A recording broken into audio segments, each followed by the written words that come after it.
जी कि जो अपने जो वर्तमान जीवन में जो सुख दुख है जी वो अपने पूर्व कर्मों के हिसाब से हैं, जी और जो पूर्व कर्मों में सुख दुख है उससे पूर्व कर्मों में। जी तो जो इस रिश्ते में जो सबसे पहला जन्म हुआ होगा जी।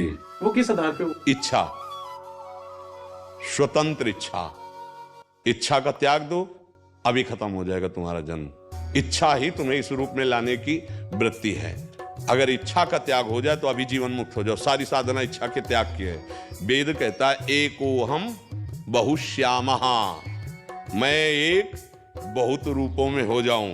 इसी इच्छा ने अपने को प्रकाशित कर दिया इसमें। हम तुम 100-200 नहीं हैं, ये घड़े हैं 100-200, इनमें एक प्रकाश है। जैसे 1 करोड़ घड़े रख देना तो 1 करोड़ सूर्य नहीं हो गए, सूर्य तो एक है। 1 करोड़ घड़े में प्रतिबिंब पड़ रहा है। ऐसे ही बच्चा हम तुम सब ये जितने हैं ना, इनमें एक बिजली चल रही है। उसे राम कहो, श्याम कहो, ब्रह्म कहो, परमेश्वर कहो, अकाल कहो, उसके अनंत नाम है। ना हम है ना तुम है। अब उस बिजली को जान लो, उस पावर को जान लो, तो अभी खत्म हो जाएगा। और उस पावर को ना जानने का हमारी अलग इच्छा, आपकी अलग इच्छा, इन्हीं इच्छाओं से हम बंध गए। तुम और कोई नहीं हो, वही पावर हो। उस पावर अपने स्वरूप को, परमात्मा स्वरूप को भूलकर देह भाव में आ गए। देह भाव में आने के कारण इच्छाओं का जाल फैल गया आपकी इच्छा से। आप अपनी इच्छा का त्याग कर दो, अभी देख लो आप कौन है। इच्छा नहीं होनी चाहिए, न सोचती न कांक्षती, तो ब्रह्म भूता प्रसन्नात्मा। इसी बात की साधना की जाती बच्चा, इच्छा त्याग की। अब जब तक इच्छा त्यागोगे नहीं तो प्रश्न बनता रहेगा क्यों क्यों क्यों चलता रहेगा। नाम जब करते हुए कोई इच्छा ना उमंगने पाए तो आप जान जाओगे आप कौन है। आप ये ढांचा नहीं है, इसी ढांचे में सारे सुख दुख हैं। आप में कभी न सुख था न दुख था, आप परमानंद स्वरूप हैं। अब इस ढांचे का राग कैसे तू छूटेगा? उसी बात के लिए शरणागति होती, उसी के बाद ये साधना प्रारंभ होती। और बिना उसके तो क्यों में तुम्हारा चलता ही रहेगा, क्योंकि देह भाव में खड़े हो। तुम खड़े हो ना बच्चा देह भाव में, ईमानदारी से बताओ। तो बच्चा इस देह भाव से जब तक मुक्त नहीं होगे तब तक क्यों का उत्तर तुम्हें कैसे मिल सकता है। इसीलिए कहा जा रहा है नाम जप करो। नाम जब तुम्हारे उस संचित को, जो गोदाम जमा है कर्मों का, उसको भस्म करेगा। अभी अंतःकरण जो मलिन है इसको निर्मल करेगा। तो जो भाषा संत बोलते हैं वही आप बोलने लगेंगे। हम आपको सच्ची कहते हैं। हमारा ऐसा जिद्दी स्वभाव था कि अगर हमको इस मार्ग में अनुभव ना होता तो हम कह देते कि बचपन से लगे, लेकिन तुम्हें पक्का कहते हैं। जैसी नाम की महिमा लिखी है और जैसी शास्त्रों में और संतों ने कहा है, जब उस मार्ग पर चले गए तो हर कदम पर वो अनुभव सत्य होता रहा। हाँ ये सत्य है, ये सत्य। जैसे जैसे चढ़ते चले गए वैसे ही सत्य कहा। अब इसके बाद कुछ असत्य है ही नहीं, कुछ असत्य नहीं बचा। वही वो है, वही वो है, दूसरा कोई है। घट घट में वही रमा हुआ है, दूसरा कोई नहीं। अब बच्चा अपनी इच्छा अगर भोगों की है तो पुरुष हो आप, हो ना। देखो इच्छा में पुरुष हो कि नहीं हो तुम? अंदर से लग रहा है ना कि मैं पुरुष हूं। ये सच्ची ईमानदारी की तुम हाँ कहते चले जाते हो।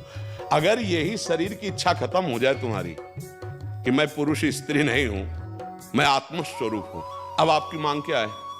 क्योंकि भूख इसकी मांग है, प्यास इसकी मांग है, नींद इसकी मांग है, जनेंद्री के भोग की इसकी मांग है, नेत्रेंद्री, कर्णेंद्री, जितनी भी इंद्रियां सब ये माया का विलास। आप उसके दृष्टा, आपको क्या अनुभूत है?